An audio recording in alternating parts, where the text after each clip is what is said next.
Good morning, students. Today we are going to explain you the conservative and non-conservative forces. जो conservative forces होती हैं वो क्या होती हैं, और नेचुरली जब आपको कंजर्वेटिव फोर्सेस का पता चलेगा तो नॉन कंजर्वेटिव फोर्सेस उसके पॉजिटिव होंगी, वो तो आपको पता चल ही जाएगा. तो let's first explain you what are the conservative forces. Conservative forces क्या होती हैं? ये वो फोर्सेस होती हैं against which the total work done does not depend upon the path but depends only on the initial and final positions of the body, जिसमें भी हमें वर्क करना पड़ता है क्योंकि फोर्स जब किसी बॉडी के ऊपर लगती है तो वो फोर्स की पहचान कब होगी कि ये कंजर्वेटिव है या नॉन कंजर्वेटिव है, जब उसका वर्क देखा जाएगा. अगर वर्क जो है पाथ के ऊपर डिपेंड करेगा तब फोर्सों को कंजर्वेटिव नहीं माना जाए. कंजर्वेटिव होती है जो कंजर्व रहती है, जिसमें लॉस ऑफ एनर्जी नहीं होता है. तो वो कैसे देखा जाता है? वर्क कैलकुलेट करके. तो आइए पहले हम आपको कंजर्वेटिव फोर्सेस बताते हैं, जिसमें हमने डायग्राम बनाई है. ये हमने ग्राउंड सरफेस तैयार की है जहां से हम बॉडी को रेज करेंगे थ्रू हाइट एच, और हम वर्क देखेंगे.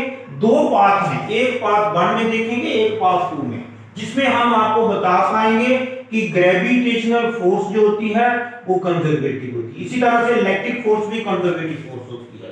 और जो नॉन कंजर्वेटिव होती हैं वो फ्रिक्शनल फोर्सेस होती हैं, जैसे विस्कस फोर्स हो गई या फ्रिक्शनल फोर्स ही हम मान सकते हैं. जब कोई सॉलिड बॉडी किसी दूसरी बॉडी के ऊपर मूव करती है तो there will be the loss of energy. उसमें जो वर्क डन होगा वो पाथ के ऊपर डिपेंड करेगा. लेकिन पहले हम आपको कंजर्वेटिव फोर्सेस के बारे में बताते हैं. तो आइए हम स्टार्ट करते हैं. कंजर्वेटिव फोर्सेस क्या होते हैं? कंजर्वेटिव फोर्सेस क्या होती हैं? Conservative forces are the forces, है तो ये फोर्सेस ही हैं, against which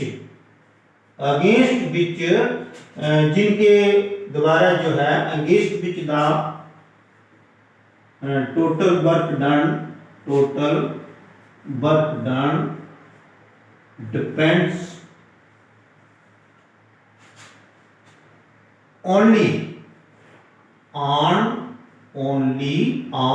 initial and final positions. What does not, double definition लिख देते हैं, सिर्फ इनिशियल और फाइनल पोजीशन पर वो जो टोटल वर्क डन होगा वो डिपेंड करेगा only on initial and final positions. What does not depend on the actual path,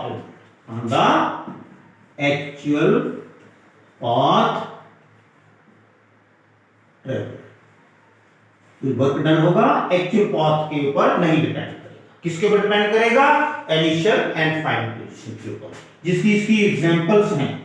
for example जो आपको बताएंगे, जैसे कि पहला आ गया ग्रेविटेशनल फोर्स, जो कि हम जहां प्रूफ भी आपको करके देंगे, बहुत बार एग्जाम में आ सकता है. जी gravitational force, electric static force या इलेक्ट्रिक फोर्स, ये भी कंजर्वेटिव है.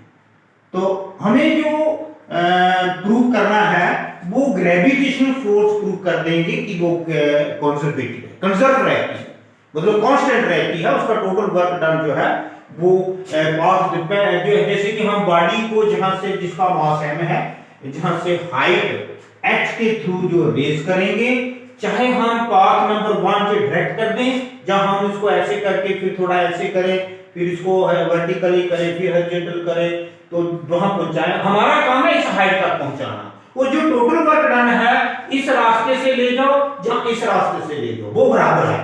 Path 1 either you take it from this ground surface, इसको हम ग्राउंड सरफेस बोल सकते हैं. ये जो सरफेस है नीचे, इसको हम बोलेंगे ग्राउंड सरफेस. ग्राउंड सरफेस से हम हाइट को h ले जाएं, चाहे इस पाथ से ले जाएं या इस पाथ से ले जाएं. पाथ नंबर 2 क्या, जिसमें हाइट h1 आएगी, h2 आएगी, h3 आएगी, और हॉरिजॉन्टल में तो हाइट आएगी नहीं. तो ये पाथ 2 है जिसमें इन हाइट्स का रोल प्ले होगा. तो let's prove that gravitational force is a conservative force. Let's prove, आपको एग्जाम में आ सकता है कि प्रूव करो कि gravitation force is a conservative force. तो आइए, इसलिए हम पहले से तैयार हैं। Let's prove that gravitational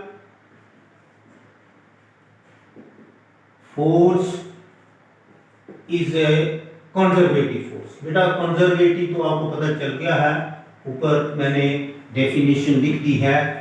conservative इधर लिख देते हैं, कंजर्व, इसमें फोर्स कंजर्व रहती है, कंजर्वेटिव, ये CONSER, conservative force. For this we will take the body to height h. We will take the body through height h. Let's for this, इसके लिए क्या करते हैं हम? For this let a body of mass m is raised through height, या इसको हम जहां से भी लिख सकते हैं, थ्रू हाइट h वाया 2 पास, जैसे कि एज फॉलोज।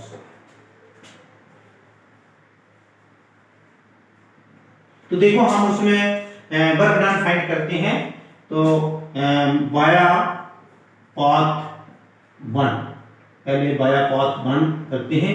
तो देखते हैं पाथ के ऊपर डिपेंड करता कि नहीं करता है, टोटल वर्क डन फाइंड करेंगे।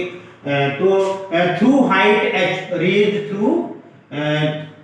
Through height h, height h। तो वाया पाथ 1, इसमें क्या है, टोटल वर्क डन फाइंड करेंगे। टोटल वर्क डन जो होगा वो क्या होगा, वही हम कैलकुलेट करेंगे, इस W इक्वल टू mgh, क्योंकि g जो है ग्रेविटेशनल जो एक्सेलरेशन ड्यू टू ग्रेविटी, और हाइट h, तो ये वर्क डन जो है ये आएगा। इसको हम कोई भी ऐसे नंबर लगा के ऐसे इसको बोल देते हैं। ये जो पाथ 1 है इसको फ्यूशन नंबर 1 बोल सकते हैं, वो आपकी अपनी मर्जी है। तो ये एक हो गया। और जो वाया पाथ 2, वाया पाथ 2 अगर हम करते हैं टोटल वर्क डन, तो वो कैलकुलेशन क्या आती है, ये है वाया पाथ जिसमें h1 h2 h3 का रोल प्ले होगा। Work done to raise body through height इस, तो उसको हम W1 बोलेंगे, mgh। तो इसी तरह से हम सारे बताते जाएंगे। वर्क डन, ये पाथ 2 है जिसमें h1 h2 h3 का रोल प्ले होगा। Work done to move the body, ये जो W2 है, तो इसमें W2 जो है वो क्या आएगा, mg, हाइट तो उसमें आएगी नहीं क्योंकि हाइट तो इसमें हो ही नहीं रही, तो वो 0 आएगा। ये बॉडी थ्रू हाइट h।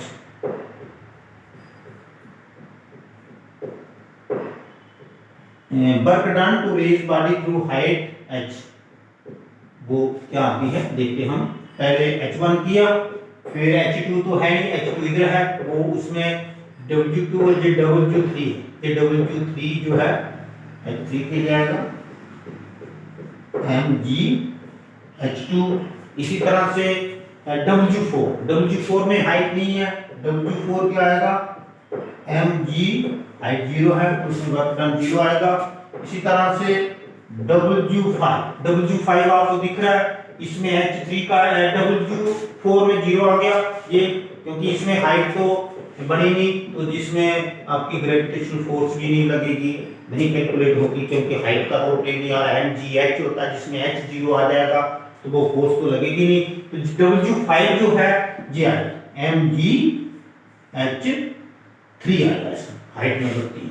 और इसके बाद बेटा W6 जो है वो आएगा mg और हाइट 0 इसमें।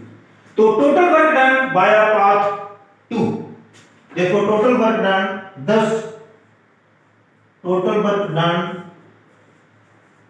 वाया पाथ 2 विल बी, वो क्या होगा, W equal to W1 W2 plus W3 plus W4 plus W5, क्योंकि उसी हाइट पे हमने बॉडी को लिया, पहले हाइट पे रेस किया, फिर हम इसको हॉरिजॉन्टली मूव किया, फिर वर्टिकल किया, फिर हॉरिजॉन्टली किया, फिर वर्टिकल किया, तो जब उसी हाइट पे बॉडी पहुंच गई तो हमारा सेम वर्क आना चाहिए, तो वो तो वही आएगा।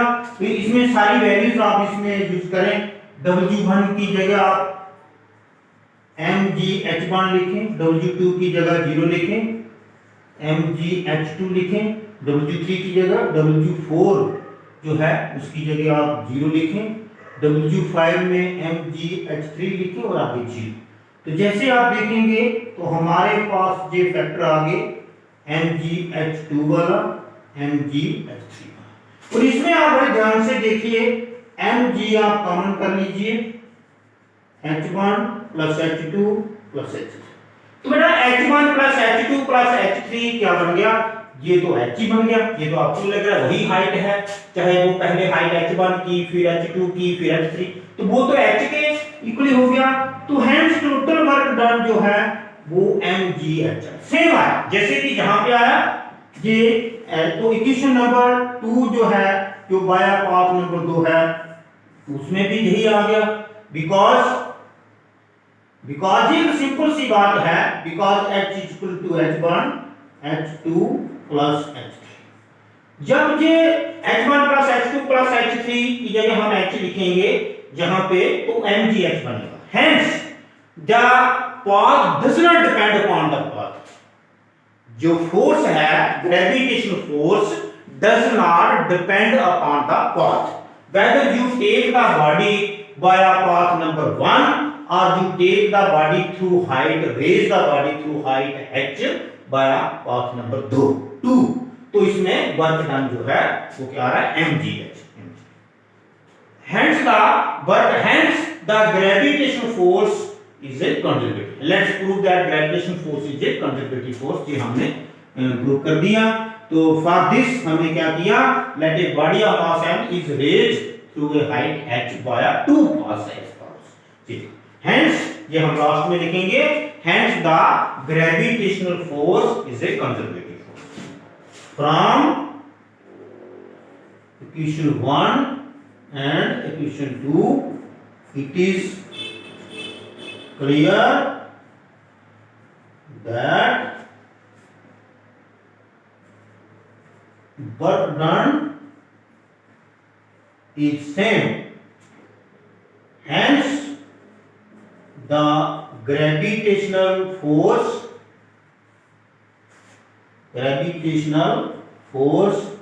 is a conservative force, ये हमने प्रूव कर दिया। देखो क्वेश्चन नंबर 1 ये जो है जहां पे mgh आया और जहां पे mgh, hence ग्रेविटेशन फोर्स। और जो नॉन कंजर्वेटिव फोर्सेस होती हैं वो आपको पता है क्या होती हैं, जो फोर्सेस वर्क डन करने पे पाथ के ऊपर डिपेंड करती हैं, इसके ऊपर, the forces which are not conservative that are non conservative force, वो कौन सी फोर्स है, फ्रिक्शनल फोर्स, जब वो हम बोल सकते हैं विस्कस फोर्स। विस्कस फोर्स कौन सी होती है, जब फ्लूइड लिक्विड फ्लो करता है तो उनकी लेयर्स के बीच में जो फोर्स लगती है, backward dragging force, that is the viscous force, तो उसमें लॉस ऑफ एनर्जी होता है। वर्क डन कभी भी वो इक्वल नहीं आएगा अगर पाथ अलग अलग लेंगे, जहां हमने अलग अलग पाथ लिए ग्रेविटेशनल फोर्स में तो वर्क डन सेम आ गया, उसमें नहीं ऐसा होगा। तो उसके लिए हम थोड़ा सा आपको लिख के बता देते हैं, नॉन कंजर्वेटिव फोर्सेस के लिए अगर लिखना है तो इसी में बेटा हम लिखेंगे, और एग्जांपल वही एक फ्रिक्शनल फोर्सेस और दूसरा ग्रेविटेशनल फोर्सेस बता देंगे, उसमें कोई ऐसी बात नहीं है। तो नॉन कंजर्वेटिव फोर्सेस अब हम बताएंगे, नॉन कंजर्वेटिव फोर्स, बेटा non conservative forces are the forces against which the total work done does not depend, जैसे कि डिपेंड लिखा था ना, does not depend on, does not यहां पे लिखेंगे डज नॉट